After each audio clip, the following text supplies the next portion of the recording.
विद्यालय छात्र छात्री समस्त योगदान अतुलनीय अटे। तो से केतोटी स्वर्णिम अध्याय मुझे कहूँ। प्रथमे तो गत वर्ष आम एमएसटी अवार्ड 4टी हासिल करूँ, जहाँकि आम गोटे एपरी गोटे विद्यालय वरदान साब्यस्त था। स्टेट लेवल रे आम डिस्ट्रिक्ट मैडम इंग्लिश टीचर हिसाब से अवार्डेड होते।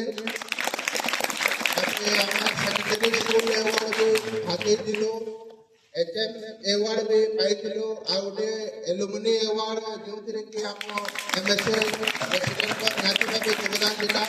से आम प्रथम हिसाब से गोटे स्वर्णिम अध्याय स्थापन कर डिस्ट्रिक्ट लेवल साइंस एग्जिबिशन रे ब्लॉक लेवल रू आम सिलेक्ट हुई साइंस सेंटर टुकुला को जाइथिलु, जो कि आम ग्रुप टीम थिले जागृति अग्रवाल, टीना खपा, राजेश मेहर, टूना साहू, रश्मि बाग, मानव हरिपाल, अमर बरिहा। तो अवदान अतुलनीय थिला।